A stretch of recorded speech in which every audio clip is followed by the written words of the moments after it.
in the years 2013 to 2019, I was a director for Mary Stopes International. I had responsibility for their clinics overseas, about 600 abortion clinics in 37 countries. Um, and I got into it. I was a Christian when I started, and got into it very much buying into their whole um, harm reduction strategy and how women needed access to safe abortion to overcome the harm that was being done to them through illegal or um, unsafe abortions. And towards the end of that period of time, I had two issues that were building for me. There was a growing sense of, a conscience issue, a faith issue, where I was really beginning to struggle with the whole issue of abortion and what we were doing in killing babies.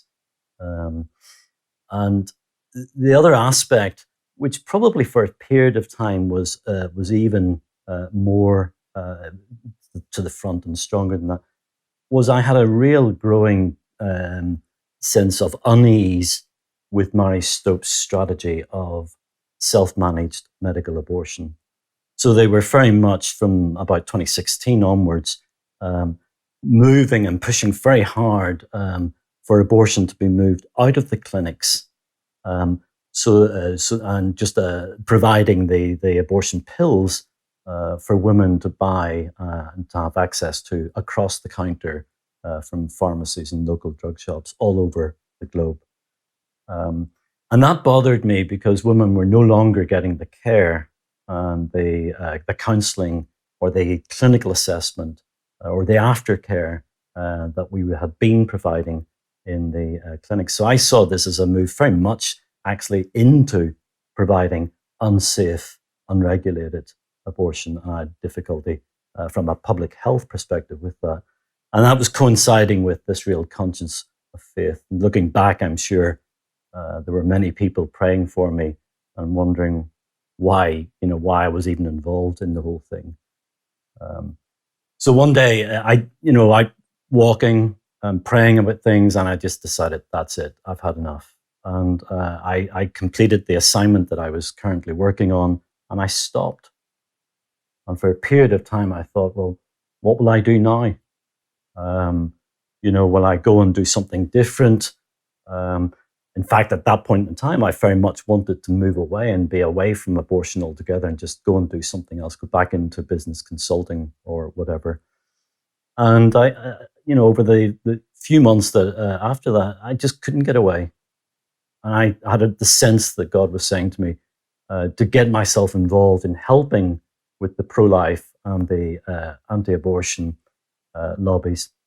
And that coincided with, we were coming close into the COVID period and the whole big push in Great Britain, but overseas as well, for pills by post.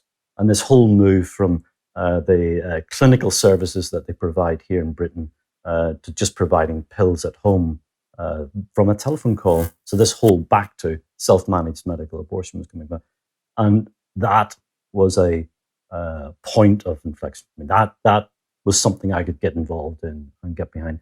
So for a couple of years, that's what I've been doing. I've been working with a number of pro-life organizations and lobbying groups, campaigning groups, helping to bring out the truth of what goes on behind pills by post, looking at the data, looking at the numbers, looking at the impact, the trauma that's being caused for so many women because of this. And I suppose thinking about Rachel's Vineyard, I in myself, I was quite comfortable with the fact I suppose I had recognized that abortion was wrong, abortion was sinful, but I had decided not to do it. I wasn't involved anymore. I'd walked away from it. Okay, so I thought that was it, dealt with, and I had no sense of. I really didn't have a sense of regret in that sense, and I didn't have a sense of trouble with God or anything like that. I felt God had, we dealt with this. I was forgiven. It was dealt with. I stopped and I'd moved on. And now, look, I was doing these other things, and that was part of where I was at that time. And then I met the people at Rachel's Vineyard, and I was asked a few quite pokey questions about the whole thing, which made me think even further, leading to a time when I actually went on a retreat not that long ago. And what happened in that, the spiritual journey through that, through Rachel's Vineyard and through what happened at the retreat, what was happening with the questioning and the discussions beforehand and leading into it, was that it wasn't enough for me to just simply say, I've stopped, I've turned my back on it, and I've walked away. But I had to go back to Christmas of 2012 when I was leaving Uganda and coming back to the UK, and I was contemplating taking this job with Mary Stopes. I was a Christian. And I had to ask myself, why did I make that decision? Why would a Christian be involved in the very active promotion, enabling, delivery of abortion services? And I made that decision. It wasn't something that was done to me. It wasn't something that happened just to me. It was a deliberate decision. And being at Rachel's Vineyard helped me recognize that that was my own willful choice and that it was wrong. It was a bad decision. It was a sinful decision. And so it was an opportunity to go back, into that, time and say, yes, recognize it for what it was. It was a sinful decision. I made a bad choice, God, and I'm sorry for it.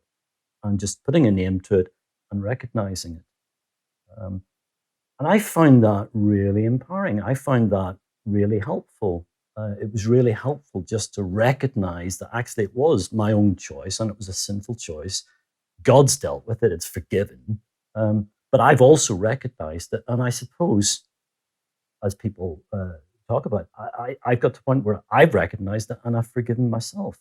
I see the value actually. I was with some people recently, and I see that I understand why, for example, alcoholics name it. My name is Kevin. I am a recovering abortionist. Okay. Um, that's what I was. That's what I was doing, and recognizing it and saying, I'm recovering from that. It's part of who I am still. It's part of who I was. And I'm making, changes, and I'm doing things differently now. But I did it. And I suppose my message to anybody watching this really is, look, the abortion industry is not somewhere that you as a Christian should be. You shouldn't be involved as a worker in the clinic. You shouldn't, if you're a nurse and you want to help people, don't do it. It's not the right place for a Christian to be. You think you're helping women. And yes, I know, I've been there, the public health argument that says safe versus unsafe and all the rest of it, but it's still not the right thing for you as a Christian to be doing. I'm glad I'm out, but I'm really grateful to Rachel and the team at Rachel's Vineyard for helping me just to get to that point of recognizing my decision, recognizing my responsibility in the whole thing, acknowledging that, owning up to it, and repenting from it, and just receiving that that restoring from God in the sense of, hey, that's okay, we're forgiven, and we can move on. So thank you, Rachel.